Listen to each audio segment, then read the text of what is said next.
माँ, वह लड़की बहुत नासमझ है। अभी तो वह छोटे बच्चों के साथ मिलकर घर घर खेलती रहती है और आप उस लड़की से मेरी शादी करवाना चाहते हो। क्या आपको इतना भी अंदाज़ा नहीं कि आप मुझे क्या कह रही हैं? ये कोई खेल तमाशा नहीं, बल्कि मेरी पूरी ज़िंदगी का सवाल है। शंकर की दहाड़ से पूरी हवेली गूंज उठी थी। उसका गुस्से में लाल पड़ता चेहरा देखकर उसकी माँ नीलिमा देवी उसके सामने खड़ी थी, जो बहुत ही तसल्ली से सोफे पर बैठी हुक्का पी रही थी, जैसे शंकर का ये तूफान उनके लिए कोई नई बात न हो। शंकर ने बेचैनी से आंगन में टहलना शुरू कर दिया और फिर अचानक रुककर दोनों हाथ कमर पर टिकाते हुए बोला, मैंने अभी अपनी ग्रेजुएशन डिग्री पूरी की है और बिजनेस संभाल लिया है। मेरा फोकस मेरा करियर और ये ज़मीन है। मैं उस नासमझ लड़की को कैसे संभाल सकता हूँ जिसको ये भी नहीं मालूम कि शादी का मतलब क्या होता है। वो मुझसे 10 साल छोटी है माँ। हमारा कोई दिमागी जोड़ नहीं। भगवान के लिए मेरी बात को समझने की कोशिश करें। नीलिमा देवी ने हल्की नज़रें शंकर की तरफ देखा और बड़ी गंभीरता से बोली, शंकर, तुम अच्छी तरह जानते हो कि ये फैसला मेरे अकेले का बस की बात नहीं है। ये तुम्हारे बड़े दादाजी पापा का फैसला है और तुम्हें मालूम है कि तुम्हारे पापा के दोस्त वासुदेव की मृत्यु के बाद हालात किस तरह बदल चुके हैं। वासुदेव अपनी सारी जायदाद और ज़मीन अपनी इकलौती बेटी शोभा के नाम कर चुके हैं। अब अगर शोभा की शादी किसी और से होती है तो उनकी सदियों पुरानी हवेली और ज़मीन बढ़ जाएगी। क्या तुम चाहते हो कि अनजान लोग उनकी ज़मीनों पर कब्जा करें? ये वसीयत तुम्हारे खुद के दादा अंकल और तुम्हारे अपने दादा का भी था और उन बड़ों ने ये फैसला किया है। ये दोस्ती सदियों पुरानी चलती आ रही है। इस वक्त ज़रूरी है। शोभा जैसी अनाथ और उसकी माँ कमला देवी इस भरी दुनिया में अकेली हैं। वह तो खुद चाहती हैं कि उनकी बेटी इस घर में सुरक्षित रहे। अब तुम ही बताओ, क्या तुम अपनी आंटी को मायूस करोगे या अपने पिता की इज्जत को मिट्टी में मिलाओगे सिर्फ अपनी पसंद के लिए? उसी पल सीढ़ियों से शंकर के पिता हरिपाल उतरते हुए दिखाई दे रहे थे। उनके व्यक्तित्व में अजीब सा रौब था, हाथों में छड़ी, चेहरे पर परिवार की भलाई के लिए ठोस फैसले की शक्ति। उन्होंने शंकर को बुलाते हुए सीढ़ियों के आखिरी जीने पर रुककर कहा, शंकर, मैं तुम्हें बहस करने की परमिशन नहीं दे सकता। शोभा तुम्हारी अंकल की बेटी है और बचपन से तुम्हारे सामने पली बड़ी है। वो खूबसूरत है और संस्कारी है और सबसे बढ़कर उस हवेली की इज्जत भी है। मुझे इस बात से कोई फ़र्क नहीं पड़ता कि वह छोटी है या बड़ी। तुम्हें उससे शादी करनी पड़ेगी, वह भी इसी हफ्ते, क्योंकि मुझे खबर मिली है कि वासुदेव के ससुराल वाले शोभा के रिश्ते के लिए दबाव डाल रहे हैं ताकि जायदाद में कुछ हिस्सा उनको भी मिल सके। इसलिए ये शादी इसी संडे को होगी और विदाई भी इसी के साथ हो जाएगी। ये मेरा आखिरी फैसला है और तुम जानते हो हरिपाल अपने फैसले वापस नहीं लेता। शंकर ने बेबसी से अपने पिता की तरफ देखा। उसे मालूम था कि हरिपाल के फैसले के आगे बोलना दीवार से सिर टकराने के बराबर है। उसने दांत पीसते हुए मुट्ठियां भींच ली और गुस्से में बोला, आप लोगों को सिर्फ उनकी ज़मीन जायदाद और इज्जत की पड़ी है, मेरे जज्बात या उस नादान लड़की की ज़िंदगी की नहीं। ठीक है, अगर आप लोग यही चाहते हैं तो मैं ये शादी कर लूँगा, लेकिन याद रखो, आप एक नासमझ लड़की को मेरे साथ बांध रहे हो, जिसके साथ मैं शायद कभी नॉर्मल ज़िंदगी नहीं बिता सकूँगा।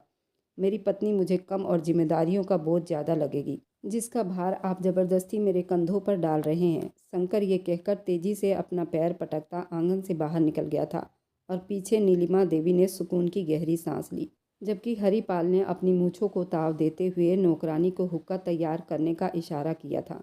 दूसरी तरफ शोभा के हवेली में माहौल बिल्कुल अलग था। शोभा पड़ोसियों के बच्चों के साथ खो खो खेल रही थी। उसके चेहरे पर मासूमियत थी और वह अपनी उम्र से भी कम दिखाई देती थी। उसकी बड़ी बड़ी आंखों में हैरानी और शरारत भरी रहती थी। कमला देवी, जो शोभा की माँ थी, पास ही तख्त पर बैठी अपनी बेटी को बड़े प्यार और हसरत भरी निगाहों से देख रही थी। उनकी आंखों में आंसू तैर रहे थे। सामने ही नीलिमा देवी की भी हवेली थी और मालिनी देवी वहां आई और कमला देवी के कंधे पर हाथ रखते हुए बोली, कमला देवी, तुम फिक्र मत करो। शंकर थोड़ा गुस्से का तेज जरूर है, लेकिन दिल का बहुत नरम है। शोभा को बहुत खुश रखेगा। तुम देखना, वह उसे पलकों पर बिठा कर रखेगा। मैंने शंकर को मना लिया है, वह शादी के लिए तैयार है। कमला देवी ने अपने साड़ी के पल्लू से आंसू पोंछे और भरी हुई आवाज़ में बोली, भाभी जी, मुझे शंकर पर पूरा भरोसा है। वासुदेव के जाने के बाद मुझे हर वक्त यही डर लगा रहता था कि मेरी मासूम सी बच्ची का क्या होगा। ये तो दुनियादारी से बिल्कुल अलग है। उसे तो ये भी नहीं पता कि ऊंच नीच क्या होती है। लोगों का क्या, लोग तो गिद्ध की तरह मेरी जायदाद पर नज़र जमाए बैठे हैं। अगर हरिपाल जी ये फैसला ना करते तो मैं शायद मर ही जाती। शोभा की किस्मत अच्छी है, उसे शंकर जैसा मजबूत पति मिल रहा है। बस मुझे डर है कि वह उसे पसंद करेगा भी या नहीं। मेरी बेटी तो अभी बहुत नादान है, उसे तो रिश्तों की समझ भी नहीं। शोभा ने अपनी माँ को रोते हुए देखा तो खेल छोड़कर भागते हुए उनके पास आई और उनके गले लगकर बोली, माँ आज फिर रो रही हैं? मैंने आपसे कहा था ना कि मैं अब तंग नहीं करूँगी। मैं अब रोज़ टाइम पर सो जाया करूँगी, आप क्यों रो रही हैं? मुझे बताइए, क्या आंटी जी ने आपको कुछ कहा है? शोभा की बात सुनकर मालिनी देवी मुस्कुरा दी। उसके सिर पर प्यार से हाथ फेरते हुए बोली, नहीं मेरी जान, तुम्हारी माँ खुशी से रो रही हैं क्योंकि तुम्हारी शादी तय हो गई है और वह भी शंकर के साथ।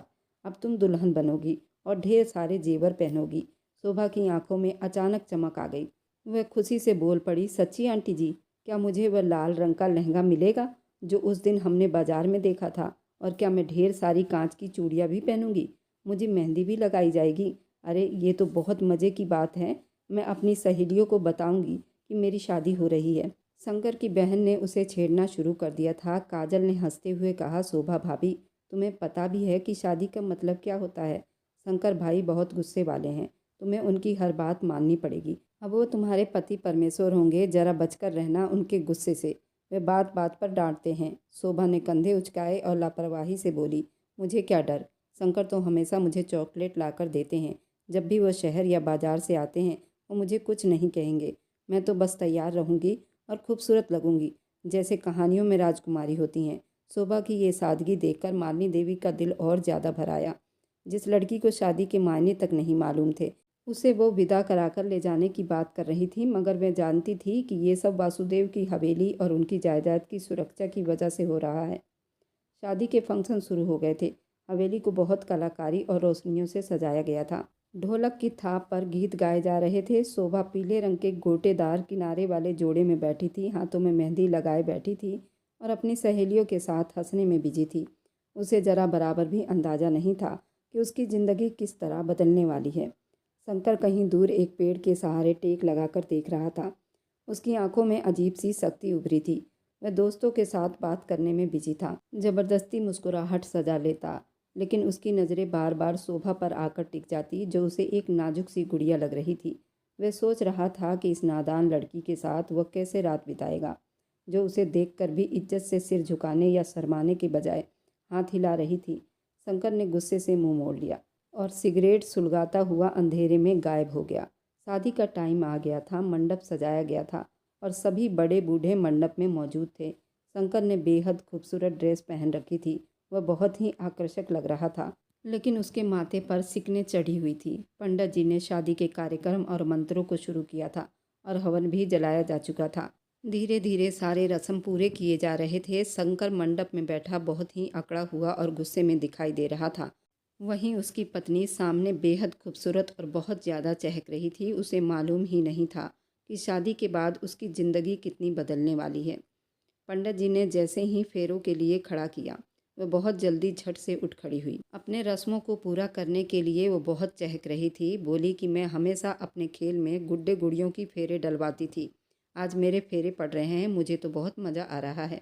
उसकी माँ ने उसे घूरा और धीरे से डांटा, तुम चुप करके फेरे लो। शोभा ने जल्दी से फेरे लिए और उसे इस बात का एहसास ही नहीं था कि उन फेरों ने उसकी और शंकर की पूरी दुनिया बदल दी थी। विदाई का टाइम सबसे ज़्यादा जज्बाती था। शोभा जो अब तक इसे एक खेल समझ रही थी, अब उसे सबके आशीर्वाद के साए में विदा किया जाने लगा था। और कमला देवी ने उसे गले लगाकर रोना शुरू किया तो वह भी घबरा गई। माँ, आप मुझे कहाँ भेज रही हैं? मैंने नहीं जाना, मुझे डर लग रहा है। मैंने आपके साथ ही रहूँगी, मैं शादी नहीं करूँगी। शोभा ने मचलना शुरू किया। नीलिमा देवी ने आगे बढ़कर उसे दिलासा दिया और कहा, बेटा तुम यहीं हवेली में तो हो, बस फ़र्क इतना है कि यह हवेली छोड़कर सामने वाली हवेली में। ऊपर वाला कमरा शंकर के साथ तुम्हारा होगा। तुम रो मत, देखो तुम्हारा इतना महंगा मेकअप अब ख़राब हो जाएगा। जबकि ये दूरी सिर्फ हवेली के सामने वाले हवेली के हिस्से का था, मगर ये फैसला शोभा के बचपन और जवानी का फैसला था। शंकर का कमरा सुर्ख गुलाब से दुल्हन की तरह सजाया गया था। खुशबू से हवाएं महक रही थी। शोभा को लाकर उसके बेड पर बिस्तर पर बिठाया गया। उसका दिल जोर जोर से धड़क रहा था। अब उसे उसकी सहेलियों की बातें याद आ रही थी। पति का हुक्म मानना है, बहुत सख्त दिल वाले होते हैं। वह घूंघट निकाले सिमटी हुई बिस्तर के बिल्कुल कोने में बैठी थी। अचानक शंकर के दरवाज़ा खोलने की आवाज़ आई। शंकर के भारी कदमों की आहट ने कमरे के हालात को बिल्कुल बदल दिया था। शोभा ने अपने ठंडे पड़ते हाथों को सख्ती से वापस खींच लिया। शंकर कमरे में दाखिल हुआ, दरवाज़ा लॉक करके उसकी तरफ बढ़ा। वह थका हुआ लग रहा था, लेकिन उसकी नज़रें सीधी बिस्तर पर बैठी शोभा पर थी, जो डर का पुतला बनी बैठी थी। शंकर बिस्तर के किनारे आकर बैठ गया। शंकर के बैठने से शोभा की सांस उसके गले में ही अटक गई। शंकर ने कुछ पल उसे देखा, फिर धीरे से हाथ बढ़ाकर उसका घूंघट उठाया। शोभा ने डरते डरते नजरें उठाई तो सामने शंकर गंभीर चेहरा लिए था। शंकर की निगाहें शोभा के चेहरे पर जम गई। वह दुल्हन के रूप में बेहद खूबसूरत लग रही थी। उसकी बड़ी बड़ी नीली आंखें मासूमियत का ऐसा नमूना थी। शंकर का दिल, जो गुस्से से भरा हुआ था, एक पल के लिए पिघल सा गया। वह कुछ देर उसे देखता ही रह गया। उसकी खूबसूरती ने उसे एक पल के लिए अपनी जकड़ में ले लिया था। फिर उसने खुद पर काबू पाते हुए नरमी से बोला, शोभा, तुम मुझसे डर क्यों रही हो? मैं तुम्हें खा नहीं जाऊंगा। थोड़ी आराम से बैठ जाओ। शोभा ने कोई जवाब ना दिया, बस नज़रें झुका ली। उसके होंठ कांप रहे थे और माथे पर पसीने के कतरे दिखाई दे रहे थे। शंकर ने उसका हाथ थामने की कोशिश की। शोभा ने बिजली की तेजी से अपना हाथ पीछे खींच लिया। डर में होकर बेड के साथ लग गई, जैसे शंकर ने उसे मारा हो। शंकर के माथे पर बल पड़ गए। उसने अपने गुस्से को काबू में रखते हुए सख्ती से कहा, शोभा, मैं तुम्हारा पति हूँ और ये तुम्हारा कमरा है। तुम इस तरह मुझसे दूर भागोगी तो हम सुहाग रात में बात कैसे करेंगे? देखो मेरी तरफ।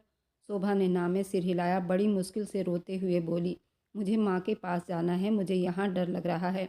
आप प्लीज़ मुझे जाने दीजिए। मैं आपसे वादा करती हूँ, मैं आपके कमरे में सुबह आ जाऊँगी। शंकर का सब्र जवाब देने लगा था। एक तो वो पूरा जवान था।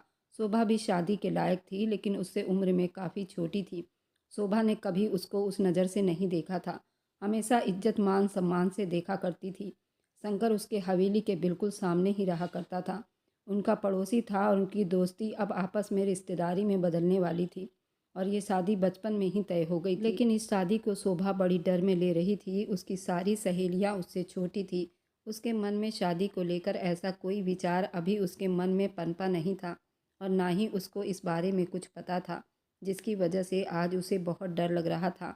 लेकिन वह जो पहले ही इस बेजोड़ की शादी पर तैयार नहीं था, शोभा के इस व्यवहार ने उसे और जलाकर रख दिया था। उसने बहुत गुस्से से शोभा का बाजू पकड़ा और उसे अपने पास घसीटा।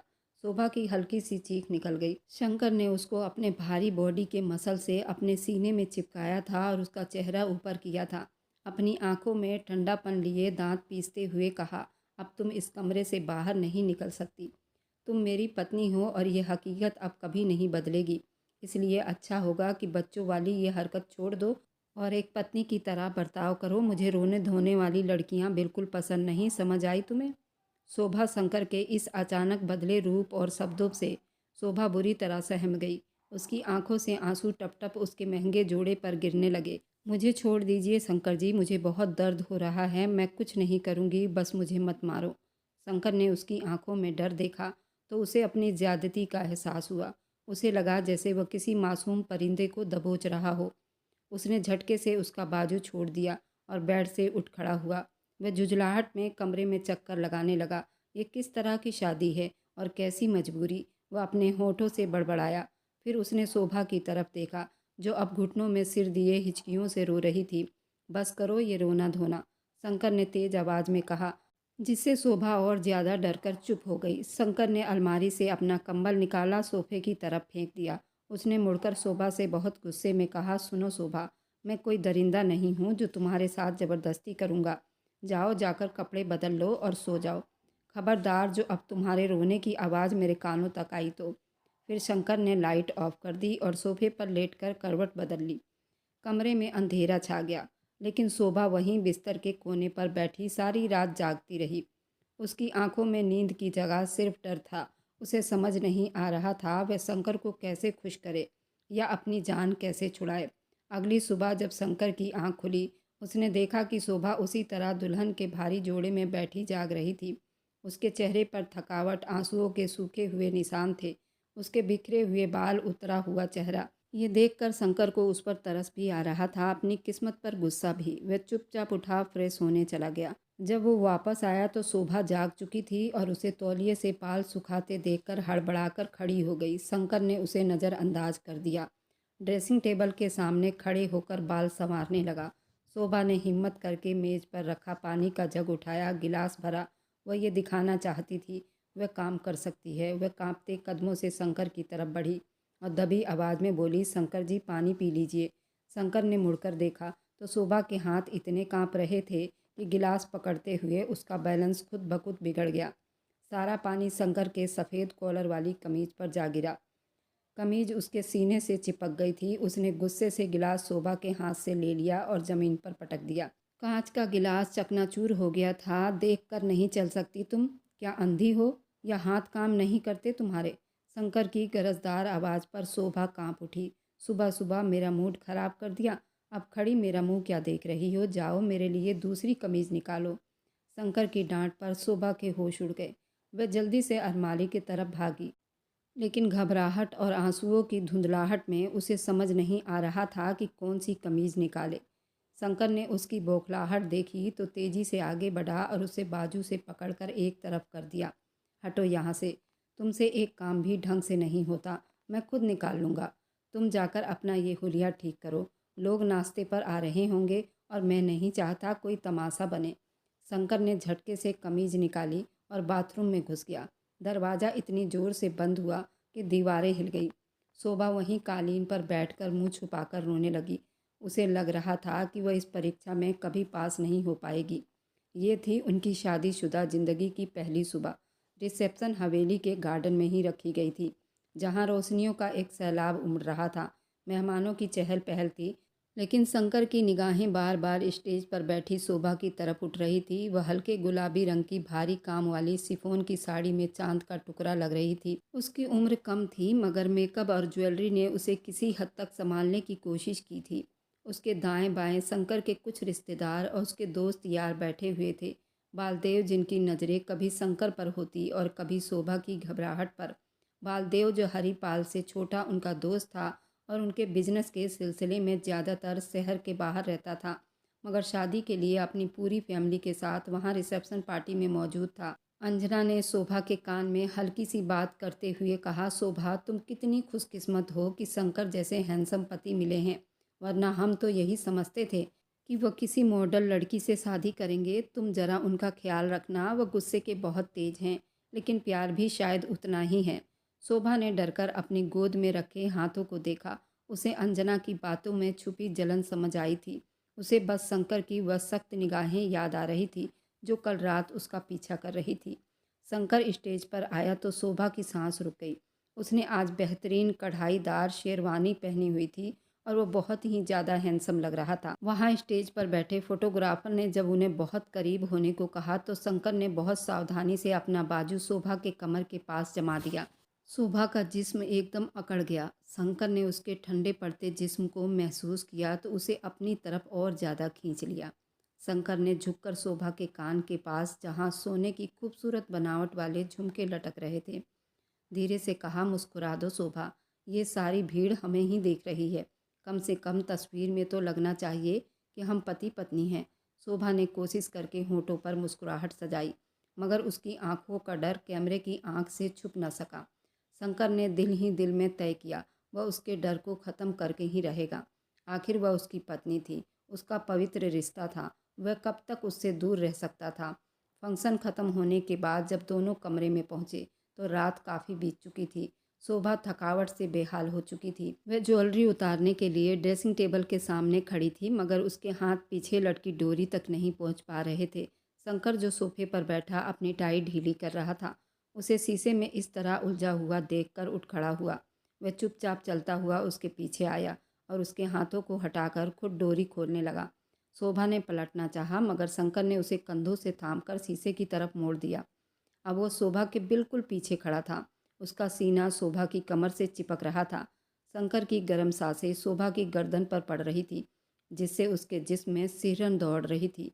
शंकर ने डोरी खोलने के बाद अपने हाथ उसके कंधों से फिसलते हुए उसके बाजू पर जमाए और शीशे में उसकी आंखों में झांकते हुए भारी आवाज़ में बोला, तुम आज बहुत खूबसूरत लग रही थी शोभा, इतनी कि मेरा दिल चाह रहा था कि पास आकर तुम्हें चूम लूँ, मैं तुम्हें अपने पास ले आऊं। शोभा का दिल तेजी से धड़क रहा था।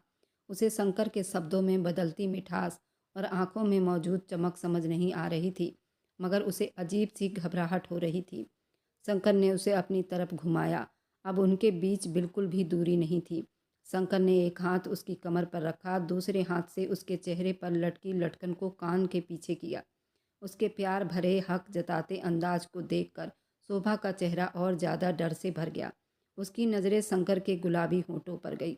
वह उसे बताना चाहता था कि पति का प्यार क्या होता है, उसे इस रिश्ते की मिठास से मिलवाना चाहता था। शंकर ने धीरे से कहा, मुझसे डरना छोड़ दो शोभा, मैं तुम्हें प्यार करना चाहता हूँ, तुम्हें महसूस करना चाहता हूँ। जैसे ही शंकर के होंठ उसके माथे को छूकर नीचे की तरफ आए, शोभा की हिम्मत जवाब दे गई। उसने डरकर अपने दोनों हाथ शंकर के सीने पर रख दिए और उसे पीछे धकेल दिया। नहीं शंकर जी, मुझे नींद आ रही है, प्लीज़ मुझे सोने दीजिए। शोभा की आवाज़ में रुलाई सी आ गई थी। शंकर जो जज्बातों के समंदर में उतरने को तैयार बैठा था, उस अचानक हकीकत ने उसे रुला दिया। उसका रोमांस, उसकी इच्छा, सब कुछ शोभा के उस एक शब्द ने चकनाचूर कर दिया था, खास तौर पर जब वह डर कर उससे पीछे हटी थी। उसके जज्बातों पर जैसे ठंडा पानी गिरा था। उसने सख्ती से शोभा का बाजू छोड़ा और कुछ कदम पीछे हट गया। उसकी आंखों में फिर से वही अजीब सी झुंझलाहट लौट आई थी। उसने गहरी सांस लेकर खुद को नॉर्मल किया और दांत पीसते हुए बोला, ठीक है शोभा, सो जाओ। शंकर ये कहकर बालकनी में सिगरेट पीने चला गया और शोभा ने जल्दी बिस्तर में घुसकर कंबल ओढ़ लिया। उसे नहीं मालूम था उसने अपने पति के जज्बात को कितनी बुरी तरह से ठेस पहुंचाई थी। अगले कुछ दिन इसी कसमुकस में बीते थे और शंकर सुबह ऑफिस चला जाता, रात गए वापस आता, कोशिश करता कि शोभा के साथ वक्त बिताए, उसे नॉर्मल करे ताकि उनके बीच की ये बर्फ़ पिघल सके। एक शाम वो और जल्दी आ गया और शोभा अपने कमरे में बैठी स्कूल की कुछ किताबें उलट पुलट कर रही थी, क्योंकि शादी की वजह से उसकी पढ़ाई भी छूट गई थी। शंकर अंदर आया तो उसके हाथ में एक शॉपिंग बैग था। उसने बैग शोभा की तरफ बढ़ा दिया। शोभा ने सवालिया नज़रों से उसे देखा। ये तुम्हारे लिए लेकर आया हूँ, खोलो इसे, शंकर ने बड़े ही प्यार और नरमी से कहा था। शोभा ने बैग खोला तो उसमें बेहद खूबसूरत एक मैगज़ीन थी और एक मिठाई का डब्बा था और उस मैगज़ीन में बहुत सारी तस्वीरें और चुटकुले थे। शोभा की आंखों में बचकानी खुशी दौड़ गई। उसने उस मिठाई के डब्बे को उठाया और फिर उस बड़ी सी किताब को उठा लिया और फिर उसने शंकर को धन्यवाद कहा। डर के मारे उसके हाथ फिर से कांप रहे थे। शंकर ने जल्दी से उसे समझाने की कोशिश की। शंकर उस छोटी सी खुशी को देखकर मुस्कुरा दिया। उसे लगा शायद अब बर्फ़ पिघल रही है। वह उसके पास बेड पर बैठ गया और बोला, शोभा, मुझे ऑफिस से बहुत थकावट हो रही है, क्या तुम मेरे सर में थोड़ा सा तेल लगा दोगी? माँ कहती है तुम्हारे हाथ में बहुत जादू है। शोभा हिचकिचाई, लेकिन फिर गिफ्ट का लिहाज करते हुए उसने सिर हिला दिया। शंकर बालकनी पर बैठ गया, कुर्सी की तरफ पीठ लगा दी। शोभा ने कांपते हाथों से तेल लगाना शुरू किया। शुरू में उसके हाथ कांप रहे थे, लेकिन शंकर ने आंखें मूंद ली तो उसे थोड़ी हिम्मत हुई। शंकर को उसके नन्हे नरम हाथों का स्पर्श बेहद प्यारा सा लग रहा था। वह चाहता था कि ये पल यहीं थम जाए। उसने अचानक शोभा का हाथ पकड़कर अपने होठों से लगा लिया। शोभा का हाथ हवाओं में रह गया। शंकर ने आंखें खोलकर उसे देखा। उसकी आंखों में बहुत प्यार झलक रहा था। शोभा, तुम मेरे पास क्यों नहीं आती? मैं तुम्हारा पति हूँ। शंकर ने उसका हाथ खींचकर उसे अपने पास करना चाहा। शोभा का बैलेंस बिगड़ा और वह शंकर के ऊपर गिरते गिरते बची। उन दोनों की चेहरों की दूरी मिट गई और शंकर ने मौका देखकर उसे अपनी बाहों में ले लिया। लेकिन शोभा का दिल वहीं पुराना था। वह तड़प कर उठी और बोली, मेरी उंगलियां दुख रही हैं, मैं अब और नहीं दबा सकती। वह भागकर बाथरूम में घुस गई।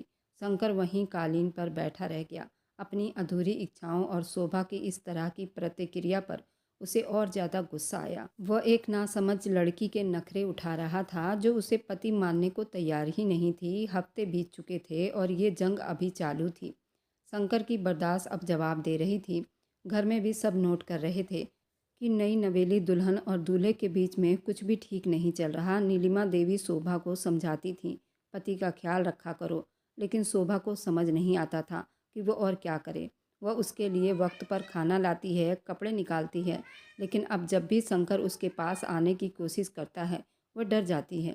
एक सुबह शंकर को एक अहम मीटिंग के लिए जाना पड़ा था। वह बाथरूम में था और उसने आवाज़ दी, शोभा, मेरी ड्यूटी वाली शर्ट प्रेस कर दो जल्दी से। शोभा ने जल्दी प्रेस ऑन की, लेकिन उसका ध्यान खिड़की से बाहर उड़ते परिंदों की तरफ था। शायद वह घबराहट में थी। इस्त्री कपड़े पर ज़्यादा देर लग गई और शर्ट का कॉलर जल गया।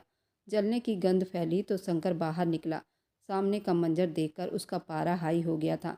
ये क्या किया तुमने? शंकर ने दहाड़ते हुए शर्ट उसके हाथ से छीन ली। मेरी सबसे महंगी और पसंदीदा शर्ट जला दी तुमने। तुम्हारा ध्यान कहाँ होता है? तुम इतनी नादान तो नहीं हो या छोटी बच्ची तो नहीं हो जिसे ये सब करना ही नहीं आता। तुम पत्नी हो या कोई नौकर जिसे मैं ढो रहा हूँ। तुम मुझे दिमागी सुकून देने के बजाय मेरा ब्लड प्रेशर बढ़ाती रहती हो। शंकर के शब्द इतने गुस्से में निकल रहे थे कि शोभा की आंखों से टप टप आंसू गिरने लगे। मैंने जानबूझकर नहीं किया, वह हकलाई थी। बस मुझे तुम्हारी कोई सफाई नहीं सुननी। शंकर ने जली हुई शर्ट फर्श पर फेंकी। अलमारी से दूसरी शर्ट निकालकर गुस्से में पहनने लगा और दरवाज़ा जोर से बंद करके चला गया। शोभा वहीं जली हुई शर्ट को सीने से लगाकर रोती रही। उसे फिर एहसास हुआ वह एक नाकाम पत्नी है, लेकिन उसे ये नहीं पता था कि वह अपने पति को कैसे मनाए। उस किस्से के बाद 2-3 दिन तक शंकर ने शोभा से बात तक नहीं की। वह रात को देर से आता और सो जाता। फिर एक रात मूसलाधार बारिश हो रही थी। बादल जोरों से गरज रहे थे। हवेली की बत्तियां गुल हो गई थी। लैंप की मध्यम रोशनी फैली हुई थी। मौसम में अजीब सा बदलाव था, जैसे रोमांस वाला मौसम हो। शंकर आज जल्दी घर आया था। बारिश की वजह से उसका मूड कुछ ठीक लग रहा था। दिल में शोभा के लिए नमी जाग रही थी। वह चाहता था कि अपनी नाराज़गी ख़त्म कर दे। वह कमरे में दाखिल हुआ तो देखा शोभा खिड़की में खड़ी बारिश को देख रही थी। उसने खूबसूरत गहरे गोल्डन कलर की साड़ी पहनी हुई थी और उसके लंबे गीले बाल कमर पर बिखरे हुए थे। शायद वह अभी नहाकर निकली हुई थी। मध्यम रोशनी में उसका चेहरा शंकर की आत्मा पर आग सा लगा रहा था। शंकर ने दरवाज़ा लॉक किया और धीरे से चला आया। शोभा के पीछे आकर खड़ा हो गया। शोभा बारिश के शोर में उसके कदमों की आहट ना सुन सकी। शंकर ने एक पल खराब किए बिना उसे पीछे से अपनी मजबूत बाहों में जकड़ लिया।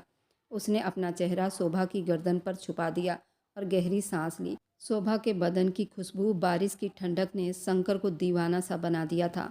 उसने प्यार से शोभा के कंधे पर किस किया था। धीमी आवाज़ में बोला, आज मैं तुम्हें नहीं छोड़ने वाला। शोभा, ये मौसम और तुम दोनों मेरे लिए बहुत कीमती हो। शंकर का अंदाज़ा इस बार बेहद अलग था। उसने शोभा को अपनी तरफ घुमाने की कोशिश की। उसकी पकड़ शोभा की कमर पर बहुत तेज़ थी। शोभा जो खिड़की के बाहर देख रही थी, वह अचानक हुए इस हमले पर बुरी तरह से बौखला गई। अंधेरे में बारिश की गरज, शंकर का इस तरह अचानक प्यार का एहसास उसे और ज़्यादा डरा गया।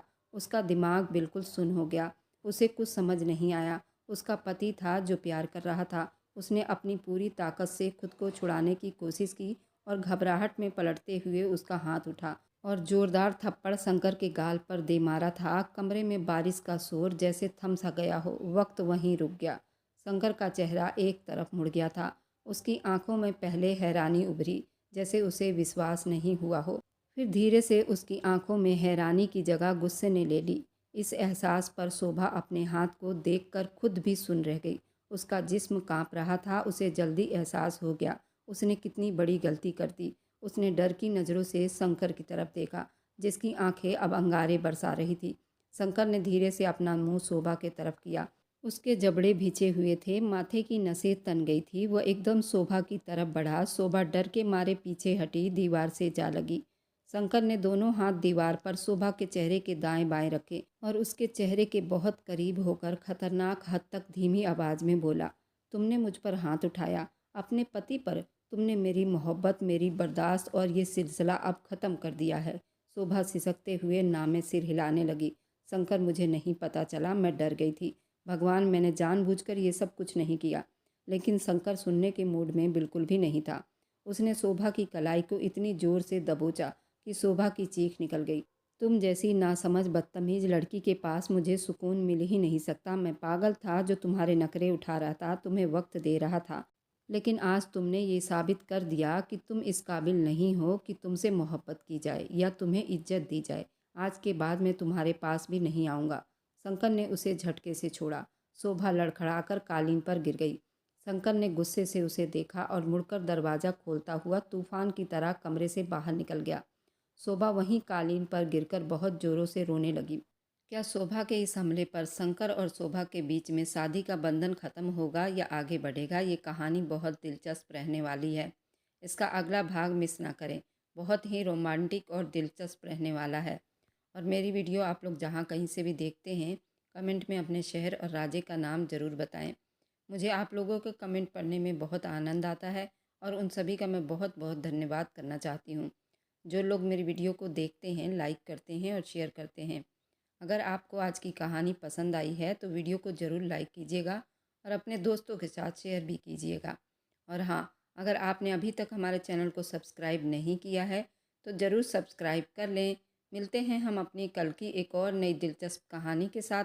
मुझ पर सदा अपना प्यार और स्नेह बनाए रखें। सभी को मेरा प्यार भरा नमस्कार दोस्तों। खुश रहें, स्वस्थ रहें, मस्त रहें।